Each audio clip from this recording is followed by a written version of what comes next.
Welcome to the point. ఇటీవల రాజ్ తరుణ్ విషయం చాలా విపులంగా సుదీర్ఘంగా మాట్లాడాము. చర్చించిన అంశాలు ఏమిటి అంటే లావణ్యకి రాజ్ తరుణ్కి గతంలో ఉండే అనుబంధం మొదలుకుని ఆ తర్వాత ఆమె చేసిన ఆరోపణలు, రాజ్ తరుణ్ తనకు కావాలని చెప్తున్న పరిణామాలు, అండ్ ముఖ్యంగా తన దగ్గర డ్రగ్స్ ఉన్నాయని చెప్పి ఆ డ్రగ్స్ తను బలవంతంగా కొంతమందికి ఇచ్చిందని కొంతమంది వచ్చి ఐ డ్రీమ్ స్టూడియోస్లో వారి మాటలను చెప్పారు. అయితే చట్ట పరిధిలో, న్యాయ పరిధిలో ఈ అంశాలని ఎలా పరిశీలించాలి, ఎలా అర్థం చేసుకోవాలి, ఏవేవి శిక్షలకి అర్హం అవుతాయి, ఈ విషయాలపై మనం మాట్లాడబోతున్నాం. మనతో పాటు ప్రముఖ సుపరిచిత సీనియర్ అడ్వకేట్ నాగేశ్వరరావు పూజారి గారు ఉన్నారు. నాగేశ్వరరావు గారు నమస్కారం సార్. రాజ్ తరుణ్ ఇష్యూని మీరు ఫాలో అవుతున్నారా సార్? అవునండి. సో ఫస్ట్ ఆఫ్ ఆల్ అంశాల వారీగా చూస్తే వాళ్ళిద్దరూ పెళ్ళి అయిందని చెప్పి లావణ్య ఒక టైంలో చెప్పింది మధ్యలో. సో గౌరవ న్యాయస్థానం ఎటువంటి ఆధారాల కోసం వెతుకుతుంది పెళ్ళయిందని నిజమైతే? అండ్ ఒకవేళ పెళ్ళయిందని నిజమై రుజువు అయినా కూడా తర్వాత ఏం జరుగుతుందనే అంశంపై మీ అభిప్రాయం ఏంటి సార్? ఇప్పుడు జనరల్గా కనుక పెళ్ళయింది అనుకుంటే కనుక, పెళ్ళయింది అంటే దానికి సంబంధించిన ఏదో ఒక సాక్షిదారం అయితే కంపల్సరీ ఉంటుంది. రైట్. అంటే ఇప్పుడు ఇద్దరు వ్యక్తులు రిలేషన్షిప్లో ఉన్నప్పుడు ఏంటంటే వాళ్ళు పెళ్ళి బహిరంగంగా చేసుకోవచ్చు, లేదా పర్సనల్ కూడా చేసుకునే అవకాశం ఉంటుంది. అంటే కొంతమంది గుర్తిస్తుంది. కాబట్టి ఒకవేళ కనుక పెళ్ళయింది కనుక అయితే ఆ అమ్మాయికి ఆర్సీఆర్ వేసుకునే అవకాశం ఉంటుంది. దాన్ని మనం రెస్టిట్యూషన్ ఆఫ్ కాంజుగల్ రైట్స్ అంటాం.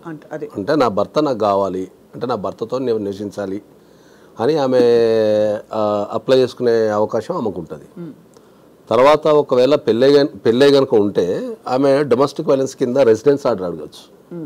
వెళ్ళి నా భర్త ఇంట్లో ఉంటా నేను, ఎలాంగ్ విత్ మై హస్బెండ్, నేను నాకు నివసించే అవకాశం ఇవ్వండి అని అడిగే అవకాశం కూడా ఉంటుంది. కానీ ఆ మధ్యలోనే తను ఇంకొక వ్యక్తితో సహజీవనం చేసినట్టు, ఒక రిలేషన్షిప్లో ఉన్నట్టు కొన్ని నిర్ధారణ అయ్యాయని చెప్పి కూడా కొన్ని వినపడుతున్నాయి మనకి.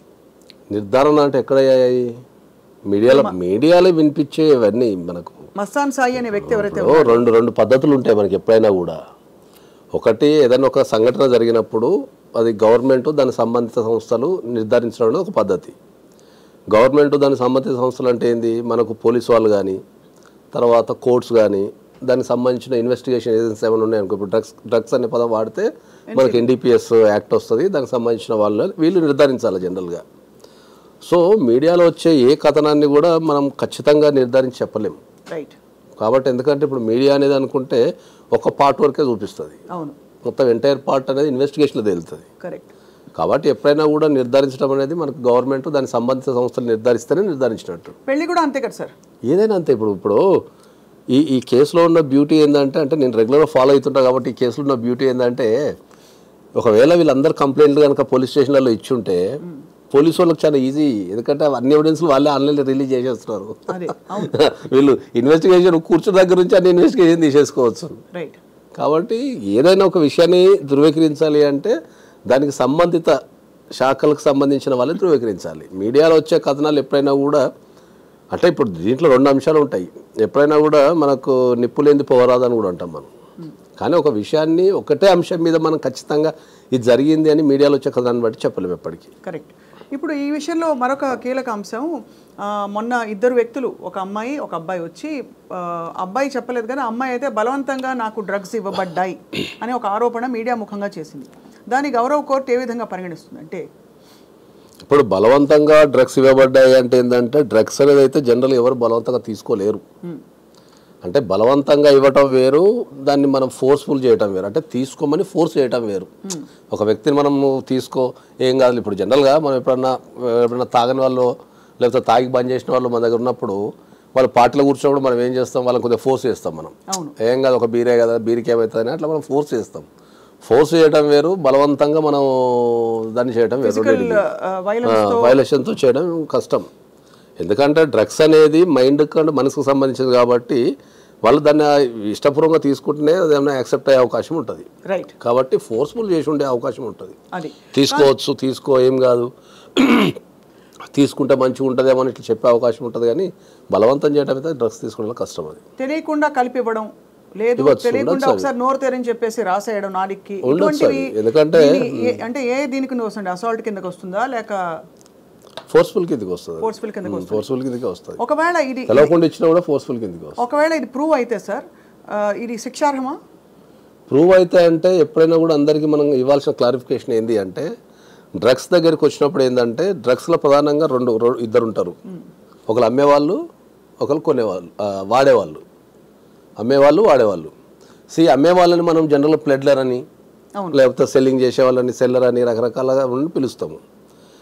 ఈ డ్రగ్స్ ఎవరైతే తీసుకుంటారో వాళ్ళని విక్టిమ్ అంటాం మనం. కాబట్టి ఎవరైతే అమ్ముతారో లేకపోతే అమ్మకానికి సహకరిస్తారో దాన్ని అమ్మటానికి ట్రై చేస్తారో వాళ్ళకు శిక్షలు, పెద్ద శిక్షలు ఉన్నాయి. పెడ్లర్స్కి చాలా పెద్ద శిక్షలు ఉన్నాయి.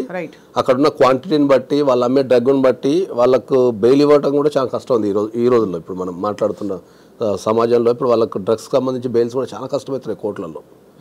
సో కోర్ట్స్ కూడా ఏంటంటే డ్రగ్స్ అనేది తొందరగా బెయిల్స్ ఏమి ఇస్తాను లేవు. సో మ్యాక్సిమం శిక్ష పడే అవకాశాలు ఎక్కువ ఉంటాయి డ్రగ్స్లో.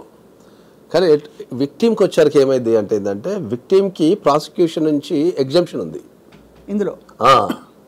సో ఇప్పుడు ఎవరన్నా ఒక డ్రగ్స్ తీసుకొని, ఎందుకంటే జనరల్గా డ్రగ్స్ గురించి ఎక్కువ మాట్లాడా, ఎందుకంటే చట్టంలో ఉన్న ప్రొవిజన్స్ చెప్తే ఇంకా వినియోగం పెరిగే అవకాశం ఉంటుందేమో అనే ఉద్దేశంతో ఎప్పుడు నేను మాట్లాడగానే.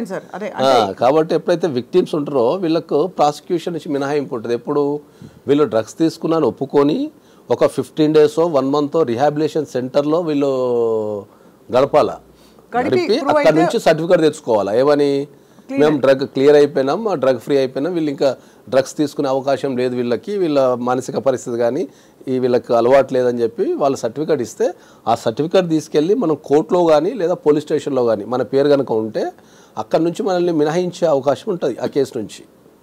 సో ఎప్పుడైనా డ్రగ్స్ అనేది వచ్చినప్పుడు మనం ఆలోచించాల్సింది ఏంటంటే వీళ్ళు ప్లెడ్లరా లేకపోతే వీళ్ళు విక్టిమ్సా, అంటే వాడే వాళ్ళని ఆలోచించాలా.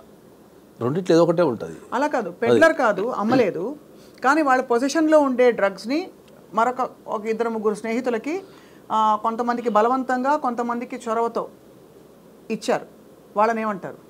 ఇప్పుడు ఎవరిది పొజిషన్లోనన్నా డ్రగ్స్ కనుక ఉంటే చట్టంలో ఏంది అంటే మనం ప్రతిదానికి ఒకటి కమర్షియల్ క్వాంటిటీ అని ఉంటుంది. అదే అంటే ఇప్పుడు గాంజా ఉందనుకో ఒక వ్యక్తి ఎంతవరకు క్యారీ చేయొచ్చు, ఇట్లా రకరకాల డ్రగ్స్ ఎంతవరకు క్యారీ చేయొచ్చు, అసలు క్యారీ చేయకూడదు అనేది చట్టంలో స్పష్టంగా నిర్వచించిన టేబుల్ ఉంది. అవును.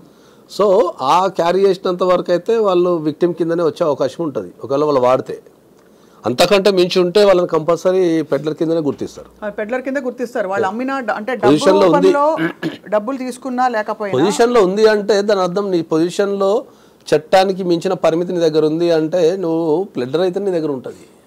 ఇప్పుడు ఈ అంశం మాట్లాడుతూ మొన్న లావణ్య గారు కూడా ఏమన్నారంటే దట్ ప్రీతి ఎవరైతే ఆరోపణ చేస్తున్నారో ఇలాగ తనకి బలవంతంగా డ్రగ్స్ ఇచ్చారు, చాలా కాలం పాటు డ్రగ్స్ ఇచ్చారు, తను రీహాబిలిటేషన్ సెంటర్కి వెళ్ళి నయం అయ్యి అందులో డిఎడిక్ట్ అయ్యి బయటకు వచ్చి సర్టిఫికేట్తో పాటు షీఈస్ అవుట్ రైట్ నౌ. కానీ అలవాటు చేసిన ఆ వీడియోలు తన దగ్గర ఉన్నాయని చెప్పి ప్రీతి ఆరోపిస్తే ఆ అమ్మాయి గతం నాకు తెలుసు, ఆ అమ్మాయికి గతంలో చాలామంది బాయ్ ఫ్రెండ్స్ ఉన్నారు అని లావణ్య ఆరోపణ చేశారు. దీనికి దానికి ఏమైనా పొంతన సంబంధం ఉంటుందా సార్? అంటే మనిషి నడవడిక తెలుసుకోవడంలో. అదే ఇప్పుడు మనం ఏం చెప్తామంటే ఏంటంటే జనరల్గా ఏమవుతుందంటే మనం ప్రపంచంలో ప్రతిదానికి ఒక చట్టం ఉంది, దానికి కొన్ని రూల్స్ పర్మిట్స్ ఉన్నాయి. ఇప్పుడు ఒక అమ్మాయి కనుక ఇప్పుడు నేను ఎవరికైనా బలవంతంగా పనిచేసిన అనుకో, ఆ పరిస్థితికి వాళ్ళు లొంగిపోయినా, సపోజ్ తప్పించుకోవడానికి వీలు లేదు లేకపోతే ఒక చేయాల్సి వచ్చిన లొంగిపోయినా దాని తర్వాత వాళ్ళు కంపల్సరీ రిలీజ్ కావాల్సిందే, ఎందుకంటే అది నిజంగా బలవంతం చేసినా లేకపోతే స్వతంత్రంగా తీసుకున్నా అని. అట్లా బలవంతం చేసినప్పుడు వాళ్ళు ఎనీ ఫోరం ఇప్పుడు అంతా ఆన్లైన్ కంప్లైంట్సే కదా. ఇప్పుడు ఇంకా కొత్త చట్టంలో అయితే ఇంటికాడ కూర్చొని మనం ఆన్లైన్ కంప్లైంట్ చేయొచ్చు. అవును. ఒకవేళ అమ్మాయి దగ్గర డ్రగ్స్ పొజిషన్ ఉంది లేకపోతే అమ్మాయి అలవాటు చేస్తున్నప్పుడు you can go to the any forum, any police station, walk in to the police station, give a complaint. So అది ఇవ్వలేదు కనుక దాన్ని ఎలా అన్వయించుకుంటారు మరి? ఇక వన్ ఆఫ్ ద అంతే కదా. అంటే బట్ ఇక్కడ అంటే నీకు అవసరం వచ్చినప్పుడు ఏంటంటే ఇప్పుడు ఒక నేరం చట్టంలో చాలా స్పష్టంగా చెప్పబడుతుంది. ఒక నేరం చేసినోనికి ఎంత శిక్ష పడుతుందో ఆ నేరం జరుగుతుందనో జరిగిందనో చెప్పని వాళ్ళకు కూడా అంతే శిక్ష ఉంటుంది. అంటే నేరం జరగబోతుందని నీకు తెలిసి చెప్పకపోయినా అంతే శిక్ష. కానీ అది బెదిరింపుకి లోనయ్యి ఆ బెదిరింపు వల్ల నేను బయట చెప్పలేదు, మా వ్యక్తిగత జీవితాలని ఎక్కడ బయట పెడతారని ఆ బెదిరిస్తూ మా ఫోన్లు లాక్కుని ఇలా చేశారనే ఆరోపణని దాన్ని ఎంతవరకు తావిస్తుంది? ప్రాక్టికాలిటీ ఆలోచించండి. ఈ రోజులలో ఫోన్లు లాక్కోవడం అనేది, బెదిరించడం అనేది ఒక వ్యక్తిని మనం బంధించగలుగుతామా? ఇప్పుడు నా ఫోన్ ఉంది అనుకుందాం, ఇప్పుడు నన్ను బెదిరించారు, మీరు బెదిరిస్తే నేను ఇక్కడ నుంచి ఒక 100కి కాల్ చేయలేనా, లేకపోతే ఒక వాట్సాప్కి నేను ఒక మెసేజ్ పెట్టలేనా? ఇప్పుడున్న డిపార్ట్మెంట్లు మ్యాక్సిమం డిపార్ట్మెంట్లు ఇంక్లూడింగ్ ఏసీబీ అనుకోండి, నార్కోటిక్స్ అనుకోండి, తర్వాత పోలీస్ వ్యవస్థ కానీ ప్రతి పోలీస్ స్టేషన్కి వాట్సాప్ ఉంది, షీ టీమ్స్కి వాట్సాప్ ఉంది. ఒకవేళ ఇవ్వాలనుకుంటే కంప్లైంట్ ఎక్కడి నుంచి అని ఇవ్వచ్చు నువ్వు. సో అయితే మరి ఇందులో డ్రగ్స్ పొజిషన్లో ఉన్న వాళ్ళు శిక్షార్హులు. డెఫినెట్లీ పోలీసు వాళ్ళు కనుక ఫైండ్ అవుట్ చేస్తే డెఫినెట్లీ పోలీసు వాళ్ళు ఫైండ్ అవుట్ చేస్తే గతంలో ఒక మోతాదు దొరికింది కాబట్టే ఆ ఫలానా సదరు వ్యక్తి లావణ్య అనే అమ్మాయి కొంత రిమాండ్లో ఉన్నారు కొంతకాలం పాటు, 45 days. ఒకవేళ ప్లెడ్లర్ కింద దొరుకుంటూ ఉండొచ్చు అంతే. అంటే ఆ కేసుకు సంబంధించి అయితే నాకు ఐడియా లేదు. దాని వరకు అయితే జైలుకి వెళ్ళిందని అవగాహన అయితే ఉంది నాకు, అంతేగాని ఎన్ని రోజులు వెళ్ళింది అక్కడ ఆ కేసు, ఏం డ్రగ్స్ పట్టుబడ్డాయి, లేకపోతే ఎందుకు 45 days ఉండాల్సిందో అయితే నాకు ఐడియా లేదు. కాకపోతే అక్కడ ఒకవేళ ప్లెడ్డర్ కానీ వాళ్ళకి సహాయకులు కానీ ఉంటే కొద్దిగా ఎక్కువ రోజులు పెట్టే అవకాశం ఉంటుంది. గౌరవ న్యాయస్థానాలు ఎప్పుడూ కూడా సమాజ పరిరక్షణ అలాగే దేశ భద్రత గురించి ప్రాథమికంగా ఒక మౌలికంగా ఆలోచిస్తుంది కాబట్టి ఈ మొత్తం వ్యవహారం నాగేశ్వరరావు గారు మీరు చూస్తూ వచ్చారు. ఎక్కడెక్కడ పొరపాట్లు జరిగాయంటారు? అంటే తెలుసో తెలియక కొంత అందరూ ఇన్వాల్వ్ అయిపోయి ఒక పాయింట్ అయ్యాక వాళ్ళు తప్పుకుని ఇది ఇలా అవుతుందంటారా, లేక బలవంతంగా నిజంగానే అందరినీ ఇన్వాల్వ్ చేయబడి ఈ విధమైన, అంటే ఎందుకంటే చిక్కుముళ్ళు చాలా ఉన్నాయి. ఫలానా వ్యక్తికి ఏదో రిలేషన్షిప్ ఉందని, ఆ రిలేషన్షిప్ ఉండబట్టి ఎక్కడో రేప్ కేసు అటెంప్ట్ కూడా ఉందని చెప్పి ఆ కేసు పెట్టడం లావణ్య, మస్తాన్ సాయి అనే వ్యక్తి, ఇవన్నీ ఇన్వాల్వ్ అయిపోయి చిక్కుముళ్ళు. ఇందులో ఈ కేసు ఆత్మ ఏమిటి మీ దృష్టిలో sir? What is the most important thing ఇందులో? ఇప్పుడు దీంట్లో మీరు అడిగింది ఏంటి అంటే, ఇప్పుడు ఒక్కొక్క ఈ సమస్యని మనం చాలా కోణాల నుంచి చూడాల్సి వస్తుంది. అవును, ఒక అడ్వకేట్ కింద చూస్తే ఒక రకంగా అనిపిస్తుంది, కరెక్ట్. సామాజిక పరంగా చూస్తే ఇంకో రకంగా అనిపిస్తుంది, చట్టపరంగా చూస్తే ఇంకో రకంగా ఉన్నది, అవును, మీడియా పరంగా చూస్తే ఇంకో రకంగా ఉన్నది. అవును, దీన్ని ఏ కోణాల నుంచి మనం విశ్లేషించాలి దీన్ని ప్రధానంగా? ఇప్పుడు ఒక అడ్వకేట్ పరంగా నేను చూసినా అనుకుందాం, టెక్నికల్గానే చూస్తారు, లీగల్గా ఏంటి అడ్వకేట్ పరంగా కనుక చూస్తే ఏంటంటే, ఇప్పుడు ఏదైతే ఏదైతే ఇష్యూ ఉందో అది మ్యాక్సిమం మార్కెట్లో అందరి జీవితాలలో ఉంది. ఒక యూత్లో ఉన్న ఒక 20-30% కేసెస్ మా దగ్గర నా టేబుల్ పైన రోజు 2-3 ఉంటాయి. ఏం కేసులు? ఈ పెళ్లి చేసుకుంటా అని చెప్పి, పెళ్లి చేసుకోకపోవడం, మోసం చేసిండని చెప్పేసి ఈ కేసులు పెట్టడం, వీళ్ళు వాళ్ళ మీద పెట్టడం, వాళ్ళు వీళ్ళ మీద పెట్టడం, దొంగతనాల కేసులు పెట్టడం, ఇరికించడం లాంటి కేసులు, ఈ రిలేషన్షిప్స్కి సంబంధించిన కేసులు చాలా ఉన్నాయి. ఈ కేసు ఎందుకు పాపులర్ అయింది అంటే ఏంటంటే, వాళ్ళు కొద్దిగా రాస్తారు నిజ సెలబ్రిటీ కాబట్టి జనాలు కొద్దిగా ఆసక్తి ఉంటుంది కాబట్టి మనం ఈ కేసు పాపులర్ అయింది. అవును, ఇట్లాంటి కేసులు రాష్ట్ర వ్యాప్తంగా ప్రతి పోలీస్ స్టేషన్లో ఉన్నాయి. ఇంతకంటే ఘోరమైనవి వీడియోలు దొరికినవి ఉన్నాయి, ఇంకా అన్నీ ఉన్నాయి. కాకపోతే ప్రధానంగా ఏంటంటే ఈ కేసు అనేది కొద్దిగా పాపులర్ కేసు కాబట్టి ఇంకా అది పాపులర్ అయిపోయింది. అవును, అది సమాజ పరంగా చూస్తే దీనికి ఇప్పుడు అడ్వకేట్ పరంగా నేను చెప్పాల్సుకున్నది. సమాజ పరంగా చూస్తే ఏమవుతున్నది అంటే, సమాజ పరంగా చూసినప్పుడు ఏంటంటే, ఇద్దరు పెళ్లి కాని వ్యక్తులు 2 కుటుంబాలకు తెలిసి, ఇద్దరు పెళ్లి కాని వ్యక్తులు 2 కుటుంబాలకు తెలిసి ఒక ఇంటి కింద నివసించడం అనేది ఎంతవరకు భావ్యం అనేది ఒక క్వశ్చన్. ఎందుకంటే ఇప్పుడు బీయింగ్ నేను కూడా ఒక ప్రేక్షకుడే కదా. అవును. సో ఇప్పుడు పెళ్ళైందా పెళ్లి కాలేదు ఒక కాన్ఫ్లిక్ట్ నాకు. అవును, కరెక్టే కదా. ఓకే, ఇప్పుడు పెళ్లి కాలేదు అనుకో, మరి ఈ 2 కుటుంబాలు ఎట్లా యాక్సెప్ట్ చేసినాయి అనేది ఒక పాయింట్ నాకు. సమాజ పరంగా నేను అడ్వకేట్ని కాదు, ఒక సమాజ పరంగా నేను ఒక వ్యక్తిని అనుకుంటే నాకు ఒక కాన్ఫ్లిక్ట్ ఏముంటుంది? అరే వీళ్ళ కుటుంబం తెలుసు అంటున్నారు, వాళ్ళ కుటుంబం తెలుసు అంటున్నారు, మరి వీళ్ళిద్దరు ఒక 11 years రిలేషన్షిప్లో ఉన్నప్పుడు ఈ 2 కుటుంబాలు ఏం చేసినాయి అంటే, సమాజంలో ఇప్పుడు ఈ ఇష్యూ ద్వారా ఏంది అంటే, మీరు సమాజంలో ఒక ఇద్దరు వ్యక్తులు పెళ్లి కాకుండా నివసించవచ్చు అనేది మీరు మెసేజ్ పంపిస్తున్నారా? అది వ్యాలిడా ఇన్వాలిడా అనేది చట్టపరిధిలో ఏముంది అంటే ఈ విషయంపై? చట్టపరిధిలో మనకు భారతదేశానికి ఉన్న బ్యూటీ ఏంటంటే, చట్టం కంటే ఎక్కువ మన మోరల్కి వాల్యూ ఇస్తాం. మోరల్ వాల్యూస్కి ఎక్కువ వాల్యూస్ మన దగ్గర భారతదేశానికి, ప్రపంచంలో అన్ని దేశాలకు భారతదేశానికి ఉన్న తేడా ఏంటంటే, ప్రపంచంలో అందరూ చట్టానికి వాల్యూ ఇస్తారు, మనం చట్టం కంటే ఎక్కువ మోరల్కి వాల్యూ ఇస్తాం. మోరల్కి, సమాజము పరిధులు వాటి కొన్ని ఉంటాయి. ఇప్పుడు చట్టపరంగా ఇప్పుడు మనం చట్టమే తీసుకుందాం అనుకుందాం, ఒక పెళ్లి కాని వ్యక్తి ఇద్దరు పెళ్లి కాని ఒక అబ్బాయి ఒక అమ్మాయిని ఒక ఇంటికి రెంట్ ఇవ్వగలుగుతారా? ఎవరన్నా ఒక ఇంట్లో రెంట్ ఇవ్వగలుగుతారా? అంటే చాలా ఈ మధ్య ఇవ్వట్లేదు. అసలు వ్యక్తి వచ్చి వస్తూ పోతూ ఉండే ప్లేసెస్ మీద చేసుకుంటున్నారు. అంటే నిజమే, అంటే నిజంగా చూస్తే కలిసి ఎవరు తీసుకోవట్లేదు రెంట్కి. కలిసి తీసుకోవడం లేదు, మనం చట్టము మొరల్ మాట్లాడుతున్నాం. చట్టము మొరల్ మాట్లాడేటప్పుడు ఇద్దరు పెళ్లి కాని వ్యక్తులు పోయి రెంట్కు తీసుకునే అవకాశం ఉందా? లేదు. ఇస్తున్నారా? మరి చట్ట ప్రకారం ఇవ్వాలి కదా, ఇవ్వాలి. ఇప్పుడు చాలా హోటల్స్లో కపుల్స్కి మాత్రమే రూమ్స్ ఇస్తారు. అన్మ్యారీడ్ వాళ్ళకి ఇప్పటికి కూడా ఇండియాలో కూడా చాలా చోట్ల బోర్డు పెట్టి ఉంటుంది, unmarried couples are not allowed అని చెప్పేసి. మరి అకార్డింగ్ టు ద లా అయితే మరి వెళ్ళాలి కదా మరి. కాబట్టి ఏంటంటే మనకు మోరల్కి వాల్యూ ఇస్తాం కాబట్టి చట్టంలో మేజర్ అయిన ఇద్దరు వ్యక్తులు కలిసి ఉండే అవకాశం ఉంది. ఎందుకంటే లివ్ ఇన్ రిలేషన్షిప్ అనేది కోర్టులు కూడా గుర్తించినాయి. గుర్తించిందా సార్? గుర్తించినాయి. లివ్ ఇన్ రిలేషన్షిప్స్ కోర్టులు గుర్తించినాయి. మన సాంప్రదాయం కాకున్నా కూడా ఇద్దరు వ్యక్తులు, మేజర్ అయిన ఇద్దరు వ్యక్తులు కలిసి ఉండే అవకాశం ఉంది అని చెప్పి గుర్తించినాయి. సో లివ్ ఇన్ రిలేషన్షిప్ కోర్టులు గుర్తించిన సామాజిక పరంగా మోరల్గా అది తప్పే అని అంటాం మనం. రైట్. ఎవరు కూడా ఒప్పుకోరు కదా. ఒక అమ్మాయి కానీ ఒక అబ్బాయి కానీ ఇప్పుడు నేనే ఉన్నా నా కొడుకు పోయి ఇంకో అమ్మాయిని పెళ్లి కాకుండా నేను కాపురం చేస్తా అంటే ఎవరు ఒప్పుకోరు కదా. మోరల్గా ఒప్పుకోరు. చట్టపరంగా మనం ఏం చేయలేం దాంట్లో. కాబట్టి మనం మోరల్గా వాల్యూ ఇస్తాం. కాబట్టి సామాజిక పరంగా ఏంది దాని ఇష్యూ అనేది ఒకటి చూడాలి మనం. ఎన్నేళ్ల సహజీవనం ఉంటే ఇది దాదాపు పెళ్లి దాకా వెళ్ళిన విషయం కాబట్టి వీళ్ళకి ఈ హక్కులు వస్తాయి, వాళ్ళకి ఆ హక్కులు వస్తాయి అని మనకు అర్థమవుతుంది సార్. జనరల్గా సహజీవనంలో 2 సంవత్సరాలు కంటిన్యూస్ లివింగ్ ఉంటే వాళ్ళిద్దరిని భార్యాభర్తల కింద పరిగణించే అవకాశం కోర్టుకుంటుంది. సో అక్కడ పెళ్ళైందా లేదా అనే ఫోటో ముఖ్యం కాదండి. అవసరం లేదు. ఒక ఇద్దరు వ్యక్తులు కంటిన్యూస్గా ఒక ఇంటి కింద 2 years ఉన్నాము, మేము భార్యాభర్తల కింద మేము పరిగణించబడినాము అనుకుంటే వాళ్ళని భార్యాభర్తల కింద మేము కలిసి జీవించినామని చెప్పి పెళ్లి చేసుకోకుండా కనుక ఉంటే వాళ్ళిద్దరిని అక్కడున్న సాక్ష్యాలను బట్టి వాళ్ళిద్దరిని భార్యాభర్తల కింద పరిగణించే అవకాశం కోర్టుకుంటుంది. రైట్. ఎప్పుడైతే భార్యాభర్తల కింద పరిగణిస్తారో అప్పుడు అన్ని రైట్స్ వచ్చేస్తాయి. ఓకే. ఇక్కడ ఇంకో క్వశ్చన్, అదే టైంలో భార్య ఇంకొక వ్యక్తితో కానీ భర్త ఇంకొక వ్యక్తితో కానీ ఎక్స్ట్రా మ్యారిటల్ అఫేర్ పెట్టుకుంటే, అంటే నేను అనేది live in relationship come marriage అని ఏదైతే అనుకుంటున్నామో దాని ఆ పరిధిలో జరిగితే అది చట్ట కోణంలో నేరమా, శిక్ష పడే నేరమా?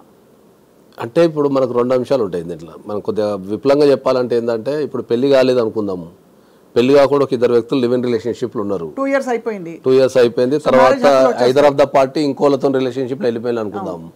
వాళ్ళు క్రిమినల్ పరంగా ఏ రకమైన చర్యలు, క్రిమినల్ పరంగా కానీ సివిల్ పరంగా కానీ ఏ రకమైన చర్యలు తీసుకోనికి లేదు. అదే ఇద్దరు వ్యక్తులకు చట్టపరంగా పెళ్ళయింది, దాంట్లో ఎవరో ఒక పార్టీ అడల్టరీ మనం మెయింటైన్ చేస్తున్నారు అనుకున్నప్పుడు వాళ్ళు క్రిమినల్ కేసు లేదు ఇండియాలో, సివిల్ కేసెస్ ఉన్నాయి. సివిల్లో డైవర్స్ అడగటం కానీ కాంపెన్సేషన్ అడగడం కానీ సివిల్ రైట్స్ ఉన్నాయి. సివిల్ రైట్స్ ఉంటాయి. ఓకే. క్రిమినల్ రైట్స్ లేవు ఇండియాలో. క్రిమినల్ రైట్స్ అయితే కాదు, క్రైమ్ పోలీస్ స్టేషన్కి వెళ్ళి కంప్లైంట్ ఇచ్చుకునే అవకాశం. సో ఇక్కడ అర్జెంట్గా ఒకటి ఫోటోలు ఏం పెట్టి ప్రూవ్ చేయక్కర్లే పెళ్లి చేసుకున్నామని, ఎందుకంటే live in it self is equal to 2 years of living is equal to marriage. But at the same time, if either of the parties decided to move away and say I want another person on my life అని వాళ్ళు move away చేస్తే చట్ట పరిధిలో అది criminal crime కాదు. Civil rights ఉన్నాయి వాళ్ళకి, పెళ్లి అయితే సివిల్ రైట్స్ ఉన్నాయి. సో ఆ టైంలో వచ్చి నాకు ఫలానా మనిషి కావాలి అని పట్టుబడితే కోర్టు ఎలా అనుకుంటుంది? నాకు అతనే కావాలంటే, ఇప్పుడు లావణ్య నాకు రాజ్ తరుణ్ కావాలని పట్టుబడుతుంది. అవును, ఇప్పుడు లావణ్యకు రాజ్ తరుణ్ కావాలని పట్టుబడ్డప్పుడు ఏంటంటే దీంట్లో మళ్ళీ 2 అంశాలకు వస్తాం మనం. మ్యారేజ్ అయిందా, మ్యారేజ్ కాలేదా? మ్యారేజ్ కాలేదు అనుకుందాం, 2 years అమ్మ కంటిన్యూస్ లివింగ్ చూపించేసి కోర్టులో కేసు వేసుకోవచ్చు. ఏమని ఆర్సీఆర్ వేసుకోవచ్చు, నేను కలిసి ఉంటా అని చెప్పి వేసుకోవచ్చు. డొమెస్టిక్ అంటే ఇప్పుడు మనం కేసులో ఏం కాబట్టి ఏం నడుస్తుందో మనకి ఎట్లా తెలుస్తుంది? ఇప్పుడు మీరైనా నేనైనా కూడా మనం మీడియాలో వచ్చే కథనాలను బట్టే మనం మాట్లాడుతున్నాం. అంతే. వాస్తవాలు ఏందనేది ఎవరికి తెలియదు. వాళ్ళు చెప్పినా వీళ్ళు చెప్పినా మనకు తెలియదు. వాళ్ళ రైట్స్ అంటే ఇలాంటి పరిస్థితులలో ఎవరికి ఏం రైట్స్ ఉంటాయనేది మనం మాట్లాడుతున్నాం. సో ఆ మాట్లాడే క్రమంలో ఏంటంటే ఒకవేళ కంటిన్యూస్ లివింగ్ కనుక 2 years ఉండి ఆమె చూపించగలిగితే ఆ లివ్ ఇన్ రిలేషన్షిప్ ఇంత లాంగ్ టర్మ్ రిలేషన్షిప్ కనుక కోర్టులో ప్రూవ్ చేసుకోగలిగితే ఆమెకు ఆల్ రైట్స్ వచ్చేస్తాయి. అంటే she can claim compensation. Yes, ఆమె లాస్ అయితే కాంపెన్సేషన్ వేసుకోవచ్చు. తర్వాత ఒకవేళ కంటిన్యూస్ లివింగ్ చూపిస్తే భర్త కింద క్లెయిమ్ చేసుకోవచ్చు. ఏం క్లెయిమ్ చేసుకోవచ్చు? భర్త నాకు కాపురాన్ని పాపని క్లెయిమ్ చేసుకోవచ్చు. అవసరమైతే ఎక్కడ ఉంటే అక్కడ నేను పోయి నివసిస్తాను మీరు డొమెస్టిక్ వైలెన్స్ కింద రెసిడెన్స్ ఆర్డర్ వేసుకోవచ్చు, కాంటాక్ట్ చేయకుండా ప్రొటెక్షన్ వేసుకోవచ్చు, ఇవన్నీ చేసుకోవచ్చు. కానీ వీళ్ళిద్దరూ దాదాపు విడిపోయి ఇది ఎప్పటిలోగా వేస్తే కనుక, ఇప్పుడు సపోజ్ నేను చెప్పేది A-B ఉన్నారండి, వీళ్ళిద్దరు కాదు పేర్లు వాడద్దు మనం, ఎందుకంటే మీరు అన్నట్టు వాళ్ళని గౌరవిస్తూ వాళ్ళ ప్రైవసీని గౌరవ చట్టాలని గౌరవిస్తూ మనం A-B ఉన్నారు, కొంతకాలం కలిసి ఉన్నారు ఆల్మోస్ట్, తర్వాత వాళ్ళు విడిపోయారు. ఆ విడిపోయిన కొంతకాలం తర్వాత ఒక 2-3 ఏళ్ల తర్వాత ఒకళ్ళు సడన్గా మేల్కొని నాకు అతనే కావాలి, అతను వేరే రిలేషన్షిప్ పెట్టుకుని వెళ్ళిపోయాడు అని అంటే ఇస్ దట్ వ్యాలిడ్? ఎందుకంటే 2-3 ఏళ్ళు ఊరుకుని లేదు గ్యాప్ వచ్చిన తర్వాత 2 years 3 years కలిసిన తర్వాత ఆ రిలేషన్షిప్ అనేది కంటిన్యూ అవుతుంటే మీకు వేసుకోవచ్చు. దాన్ని కంటిన్యూ కాలేదనుకోండి, మధ్యలో కంటిన్యూ కాకపోతే మళ్ళీ అది క్వశ్చనబుల్ అయిపోతుంది, అది నథింగ్ బట్ వైడ్ అయినట్టే ఉంటుంది అది. రైట్. అట్లా ఇప్పుడు ఒక 2-3 సంవత్సరాలు కలిసి ఉండి తర్వాత మళ్ళీ 2-3 సంవత్సరాలు కలిసి లేవనుకో మళ్ళీ fresh cause of action arise అవుతుంది మీకు. అంతే. అంటే అదే, ఎందుకంటే కలిసి ఉండి ఒక ఇంటి కింద కలిసి ఉండి ఒక 2-3 years తర్వాత విడిపోయినా కూడా మళ్ళీ రెగ్యులర్ కాంటాక్ట్ లో ఉండాలి. అది రెగ్యులర్ కాంటాక్ట్ మళ్ళీ క్లెయిమ్ చేసుకోవచ్చు. రెగ్యులర్ కాంటాక్ట్ లో లేని పక్షంలో మళ్ళీ డిసాల్వ్ అయిపోయిన రిలేషన్షిప్ పరిగణించడానికి ఎక్కువ తావు ఉంటుంది ఎక్కువ. సో మొత్తానికి సార్ అంటే చాలా ఆందోళనకర విషయం ఏంటంటే సార్, ఇవన్నీ మనం ఇవాళ న్యూస్ రూమ్లో కూర్చుని ఈ లివింగ్ ఇన్ కావచ్చు, ఇది ఏదో పెద్దరికంగా ఎవరో ఏదో హితబోధ చేస్తున్నట్టు కాదు, కానీ సమాజ పరిధిలో ఇదివరకు లేని విషయాలు చాలా మాట్లాడుతున్నాం. ఇవాళ డ్రగ్స్ వాడకం సర్వసాధారణం, ఇంట్లో కూర్చుని ఏదో డ్రింక్ తాగినట్టు, కూల్ డ్రింక్ తాగినట్టు డ్రగ్స్ వాడేస్తున్నారు ఇంట్లో, పార్టీస్ అట్లా అయిపోయే కల్చర్. ఏంటి sir, what is the solution to this చెప్పండి నాగేశ్వరరావు గారు. సొల్యూషన్ ఉమ్మడి కుటుంబ వ్యవస్థ ఎప్పుడైతే చీలిపోయిందో ఇండియాలో సమస్యలు అన్నీ వచ్చేసినాయి కుటుంబాలకి, ఇంకా కుటుంబాలకు సమస్యలు అన్నీ వచ్చేసినాయి. ఇప్పుడు మోస్ట్ ఆఫ్ ద డ్రగ్స్ వినియోగం అనేది మనం మాట్లాడదలుచుకుంటే ఎవరైతే యూత్ ఉపయోగిస్తున్నారో వాళ్ళ మీద ఖచ్చితమైన నిఘా లేకపోవడమే. నిఘా ఎందుకు లేదు అంటే ఏంటంటే తల్లిదండ్రులు వాళ్ళ లైఫ్లో బిజీ ఉండటం ద్వారా ఏంటంటే వాళ్ళు గుడ్డే నమ్మేస్తున్నారు. ఇప్పుడు మమ్మీ ఒక పార్టీకి వెళ్ళొస్తా అంటే వెళ్ళిపోమంటున్నారు, కానీ ఆ పార్టీలో ఏం జరుగుతుంది, ఆ పార్టీ ఎక్కడ జరుగుతుంది, ఎవరెవరు ఫ్రెండ్స్ ఉన్నారు అని ఆలోచించేంత టైం ఎవరికి లేదు. ఇంతకుముందు ఏంటంటే మంది ఉమ్మడి కుటుంబం కాబట్టి అన్ని ఏజ్ల వాళ్ళు ఉంటుండే, తల్లిదండ్రులు బిజీ ఉన్నా వాళ్ళ తల్లిదండ్రులు ఎవరైతే తాతమ్మో నాయనమ్మో ఇంటికి వాళ్ళు కూర్చొని అందరు ఎటు పోతున్నారు, ఏం చేస్తున్నారు, ప్రవర్తన ఎట్లుండదని చూస్తుండే. కాబట్టి ఇప్పుడున్న కుటుంబం అనేది విచ్ఛిన్నమైంది కాబట్టి మనకి సమస్యలు వచ్చి పడుతున్నాయి. రిలేషన్షిప్స్ కావచ్చు, క్రైమ్ కావచ్చు, డ్రగ్స్ కావచ్చు, కుటుంబాలకు మర్డర్స్ అంటే సోషల్ క్రైమ్స్ విపరీతంగా సొసైటీలో ఉండే ప్రాథమిక మానవీయ సంబంధాలు విలువలు అన్నీ అసలు దాదాపుగా అటువంటి కేసులు కథలు వింటున్నాం సార్. ఇక్కడ మరొక విషయం అడగాలి. భారతదేశంలో వాక్ స్వాతంత్ర హక్కు ఉందని అందరూ గర్వంగా చాటుకుని చెప్తారు. ఇవాళ పబ్లిక్ న్యూస్ రూమ్స్లో బూతులు తిట్టుకుంటూ, బండబూతులు తిట్టుకుంటున్నది అది నేరం కాదా, లేకపోతే? 100% నేరమే. వాక్ స్వాతంత్రం ఉంది, ప్రతి దానికి మనకు రాజ్యాంగంలో ప్రతి హక్కు ఇచ్చారు, మళ్ళీ దానికి కొద్దిగా లిమిటేషన్ ఉంటుంది. వాక్ స్వాతంత్రం ఉంది కానీ ఎట్లా పడితే తిట్టడానికి లేదు కదా. నువ్వు రాజ్యాంగానికి లోబడే తిట్టు, విమర్శించద్దని ఎవరు చెప్పరు. ఏ వ్యక్తిని ఎవరైనా విమర్శించే హక్కు ఉంది. ఆ విమర్శ అనేది నీకు చూడటానికి కానీ మాట్లాడుకోవడానికి కానీ మంచిగా ఉండాలి. తిట్టుకునే లెవెల్కి వెళ్ళొద్దు ఎప్పుడు అనేది, అది పర్సనల్గా తిట్టుకునే లెవెల్కి వెళ్ళొద్దు అనేది చెప్తాం మనం. దానికి వాచ్ డాగ్ ఎవరు సార్? దాన్ని పరిధిలో పెట్టే వ్యక్తులు ఎవరు చెప్పండి? దాన్ని పరిధిలో పెట్టే వ్యక్తులు ఎవరు లేకున్నా కూడా ఎవరైతే అగ్రూప్ పార్టీ ఉంటారో వాడే వాచ్ డాగ్. ఇంకా వాళ్ళంతే. ఇప్పుడు నేను మిమ్మల్ని తిట్టినా అనుకో, మీరే వాచ్ డాగ్. ఇంకా మీరు వైపు పోలీసులకి కేసు పెట్టాలి. వాళ్ళకి బాధ్యత ఉండదంటారా? అదే చెప్తున్నా కదా మీకు, సామాజిక బాధ్యత అనేది ఇప్పుడున్న యూత్కి కానీ ఇప్పుడున్న జనాలకు కానీ లేదు. ఎందుకంటే ఇంతకుముందు సమాజం అనేది సామాజిక బాధ్యత భయంతోనే బతికిపోయినాం మనం. మీకు నేను కొన్ని లక్షల ఉదాహరణలు చెప్తాను మీకు, సామాజిక బాధ్యత లేదు అంటే లక్షల ఉదాహరణలు చెప్తాను నేను మీకు. ఇప్పుడు ఇంతకుముందు ఒక పెళ్ళైన అమ్మాయి ఉంటే, ఆ పెళ్ళైన అమ్మాయి పండగ పూట ఒక 30 సంవత్సరాల క్రితం వెనక్కి వెళ్తే, పండగ పూట ఒక ఇంటికి వెళ్తే ఒక్కరోజు ఎక్స్ట్రా ఉన్నా కూడా ఈ ఇంటి పక్కల చుట్టుపక్కల వాళ్ళందరూ అడిగేటోళ్ళు, ఏమైంది ఇంకా పోలేదా, ఇంకా అయ్యో ఇంకా పండగ అయిపోయింది కదా, మీ అల్లు రాలేదా, తీసుకపోవడా, లేకపోతే మీరు పంపారా అని వాకం చేసేటోళ్ళు. ఆ భయానికి బస్సు ఎక్కిస్తుండే. అర్థమైందా? అది సామాజిక బాధ్యత. ఇప్పుడు పెళ్లి చేసుకున్న తెల్లారి నుంచి ఇంటుండే ఎవరు అడుగుతలేడు. ఏమంటున్నారు, నాకెందుకు ఆమె పెళ్లి చేసుకోకపోతే నాకెందుకు, చేసుకోకపోతే నాకెందుకు అనే భయం అంటే వీళ్ళు కూడా అంతే అయిపోయారు. ఇంకా అట్లనే ఇప్పుడున్న యూత్ కూడా ఉన్న ఎన్నో ప్రొవిజన్స్, చట్టపరంగా రకరకాల ప్రొవిజన్స్ అన్నీ ఉన్నా కూడా వాడు అక్కడ కూర్చుంటాడు, విమర్శిస్తాడు తప్ప ఒక అడుగు ముందుకెళ్ళాడు. ప్రభుత్వాలన్నీ సరిగ్గా నిలవడానికి మనకు ఆర్టీఐ యాక్ట్ పెట్టారు. వాచ్ డాగ్ అని చెప్పారు కదా ఇంతకుముందు. వాచ్ డాగ్ అందరున్నా కూడా మళ్ళీ ప్రతి పౌరుడు వాచ్ డాగే టు ద గవర్నమెంట్. కరెక్ట్. ఏ డిపార్ట్మెంట్ అయినా ఏ టైం అయినా పోయి క్వశ్చన్ అడిగి నాకు పలానా ఇన్ఫర్మేషన్ ఇవ్వాలంటే ఇవ్వాలి వాళ్ళు తప్పకుండా. కరెక్ట్. మరి ఎన్ని ఆర్టీ అప్లికేషన్లు మన సోకాల్డ్ యూత్ ఎన్ని ఆర్టీ అప్లికేషన్లు వేసి ఇప్పుడు రోడ్లు బాగాలేవని తిట్టుకుంటున్నాం, కానీ మరి రోడ్డుకు సంబంధించి ఏమైంది, మరి దీనికి ఎందుకు వేస్తలేరు రోడ్లు, మరి మా ట్యాక్స్ పన్ను ఏమైందని ఎవరు అడుగుతున్నారు? కాబట్టి వాచ్ డాగ్ అనేది సమాజంలో అందరం వాచ్ డాగ్. చాలా మొత్తానికి సార్ బాధాకరమైన పరిణామాలు ఏంటంటే యువత వాళ్ళు ఇప్పుడు వాళ్ళ పేరెంట్స్కి ఎంత కడుపుకోత అనిపిస్తుంది. వాళ్ళు బయటకు వచ్చి సరే వేరే వాళ్ళు అలవాటు చేశారో, వాళ్ళు అలవాటు బారిన పడ్డారో, ఏదైనా సరే పిల్లలకి దురలవాట్లు లేకపోతే హానికరమైన అలవాట్లు ఉన్నాయంటే తల్లులకి తండ్రికి బాగా గుండె తరుక్కుపోతుంది సార్. నేను అందరికీ చెప్తున్నా ఏంటంటే కొద్దిగా పిల్లల మీద ఎప్పుడు కూడా దృష్టి పెట్టమని చెప్తాను నేను కంపల్సరీ. కాలేజీలలో కానీ, ఇంజనీరింగ్ కాలేజీలో కావచ్చు, మెడికల్ కాలేజీలో కావచ్చు, తర్వాత వీళ్ళు వెళ్ళే పార్టీస్ కానీ, ఈ పబ్స్కి వెళ్ళినప్పుడు కానీ ఖచ్చితంగా వాళ్ళని ఒక వేయగలిగితేనే రేపు ఎవరికి ఆ కడుపు కోత అనేది ఉండదు. అది నేను చెప్పేది. రైట్ నాగేశ్వరరావు గారు, చాలా ఆలోచింపజేసే విషయాలు. అంటే చట్ట పరిధిలో వచ్చే విషయాలు కొన్ని టెక్నికల్గా ఉన్నా ఉండకపోయినా సమాజ పరిధిలో కొన్ని అన్యాక్సెప్టబుల్, తప్పు రైటు శిక్షలు పడతాయని పక్కన పెడితే అన్యాక్సెప్టబుల్ విషయాలు ఇంకా చలామణి అవుతున్నాయి. వాటికి మేబీ శిక్ష పడకుండా తప్పించుకోవచ్చు, కానీ గౌరవము, హుందాతనము, ఇంకా తర్వాత విలువలు కోల్పోయి బ్రతకడం అన్నది కూడా అది అంత శ్రేయస్కరమైన పరిణామం కాదు. ఎందుకంటే వాళ్ళ ద్వారా ఇంకా తర్వాత తరాలకి, వాళ్ళ పిల్లలకి వాళ్ళు చెప్పుకునే ఎగ్జాంపుల్స్. అది చాలా సందర్భాల్లో అందరికి చెప్తాను నేను, వ్యక్తిగత విషయం వేరు, సామాజిక పరమైన విషయం వేరు అని చెప్తాను నేను.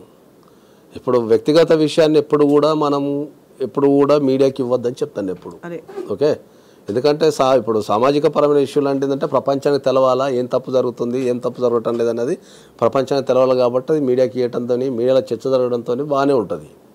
వ్యక్తిగత విషయాలు ఏవైతే ఉంటాయో అవి మనం ఒక వ్యక్తి మీద పగతోనో పగ తీర్చుకోవడానికో లేకపోతే ఇబ్బంది పెట్టడానికో మనం మీడియాకి వెళ్ళడం ద్వారా, ఇప్పుడు మీడియాలో ఉన్న రికార్డులన్నీ అట్నే ఉండిపోతాయి కదా. రేపు ఇంకా 10 ఇయర్స్కో 5 ఇయర్స్కో ఏదో ఒక సంఘటన జరిగినప్పుడు ఎవరో ఒకరు గుర్తు చేస్తూనే ఉంటారు.